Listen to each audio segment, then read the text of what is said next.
Welcome back with another training day, warming up with some hip flexor stuff and adductor stuff. Usually those guys tend to be weak and tight for me, so I put more emphasis on warming up specifically that area.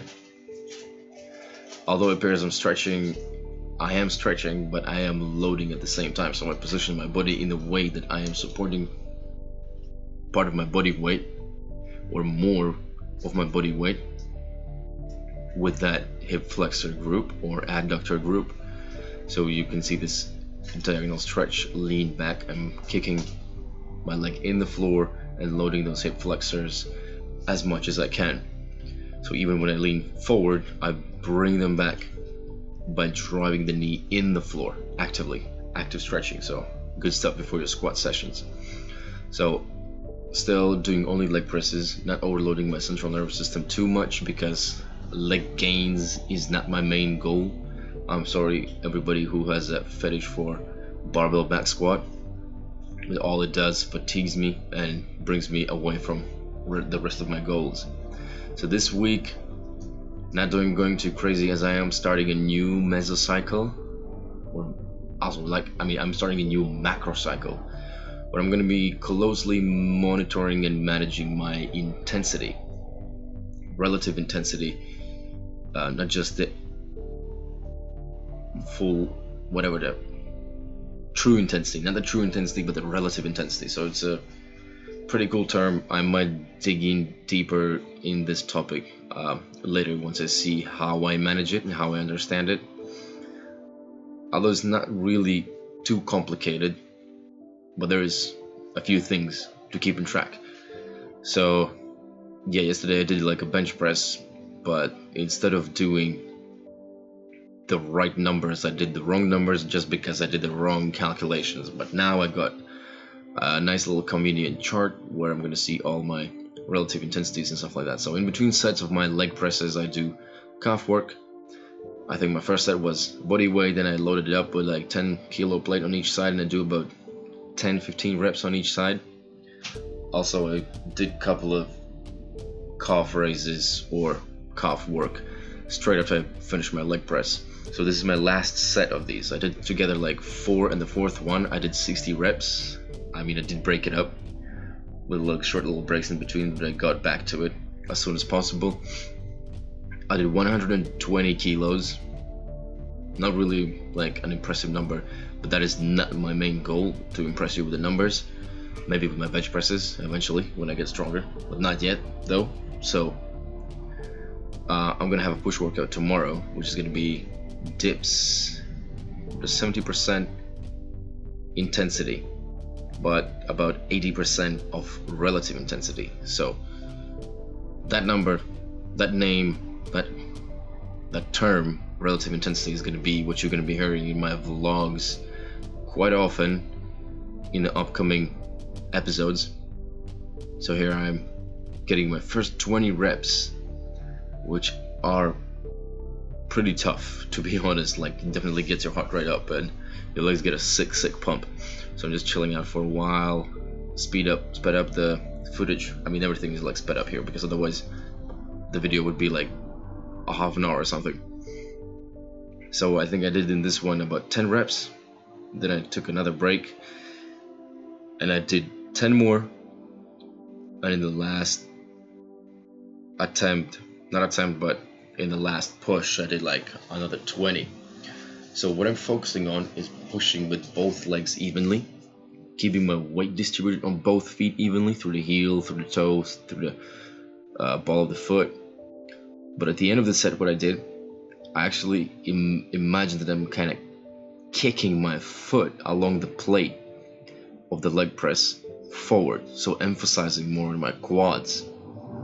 So that's how you target your quad, by extending your knee and by imagining that you're extending your knee joint. You actually will put more emphasis on your quads because that is what your quad do, period. Also focusing on engaging both glutes evenly, because I do tend to be more of a right side dominant, just because like lifetime long bad habits, but trying my best to really focus on not doing that anymore. So these last few reps, they're just excruciatingly difficult. I mean, this is the real speed, real time speed, but then I'm gonna speed it up soon for the last little push.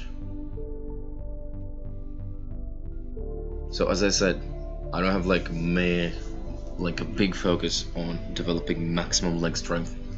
All I'm trying to get is like a little bit of hypertrophy, so my legs doesn't look like skinny little sausages, because my upper body is definitely growing, and I can definitely notice that. But my legs are kind of staying the same, which is not a good thing. Like aesthetically, I do care how my legs look, so that's what I do. I train them with the least taxing approach possible. And leg press, you don't have to stabilize anything. It doesn't fatigue your upper back, like lower back, upper back. Like, it's just way more efficient movement, I would say. I mean, I wouldn't say efficient, but you know what I mean, like fatigue management wise. So on to Bulgarian split squats. I did 3 sets of 12 reps on each side with 2 12-kilo kettlebells. I mean, these suck pretty bad. So I do try to lean back on that back leg way more. So you would notice me, I'm keeping fairly upright torso, so I load that back leg's quad more. Most people will try and go to the easiest route out and leaning forward over the front leg, which is in a more favorable, a much stronger position where you use more of your posterior chain of your leg, your glutes, your hamstrings, and not as much as your quads. But if you really give that back leg a chance and stretch that quad out, it's amazing. Like, first of all, you get a great stretch and you get great hypertrophy for your quads. So tibialis raises, you train your calves, you always train your tibialis. It's just a rule. You don't train just your bicep, you train your tricep too. You don't just train your pushing strength, you train your pulling strength at the same time. So if you train your calves, train your tibialis. So it just keeps the joint balanced and stable, and you are able to use full range of motion for longer periods of time with lesser chance of injury. Simple. If you train one side of the joint, you should always stimulate the other one. So this is the last set.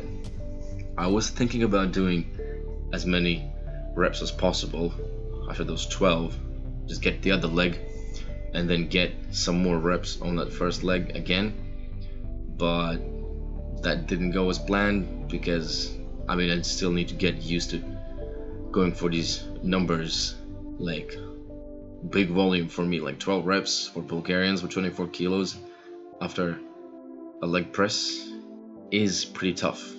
I mean, you will crumble at the end of your sets. You're just gonna fall on the floor and it's just gonna be horrible. I mean, slowly but surely adapting to that intensity volume wise, trying to handle a lot of reps for sets. And this was the last strength exercise. Now I did some mobility stuff.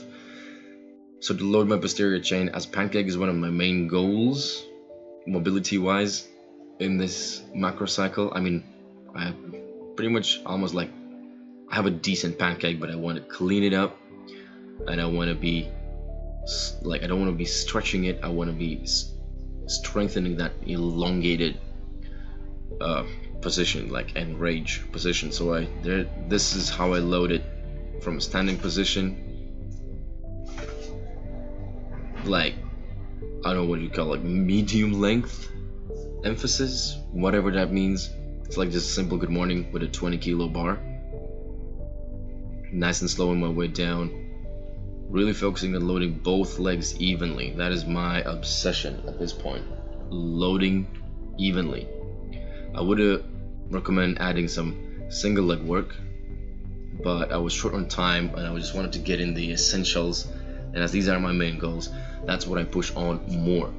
When I have more free time, I would do like some single side kettlebell swings, some single leg RDLs and all that stuff. So now I do the actual pancake work, where I get stimulated, as hamstrings stimulated in even more elongated position. So I just did one set of each movement, Next time I might do 2 or just more reps, see what happens. I don't have like a strict programming. I just want to kind of grease the groove and just keep that stimulus there. It's like not as much as like progressing, but more like maintaining. But I'm pretty certain that after a couple of months of just doing this, of couple of sets and reps, like you're pretty solid on getting like a good chest to floor pancake. Like it is not that like, you don't have to be so specific with your overloading and stuff like that. It's not that type of movement. You're not going for like maximum strength. You're just going for range of motion. Just assist that stretch and make it active. So the last thing I did, just to load that hamstring in that horizontal plane and glutes and lower back, I just did these, whatever you call them, like lying on the bench, extending my hips in straddle position, trying to get a good squeeze out of those glutes. Kind of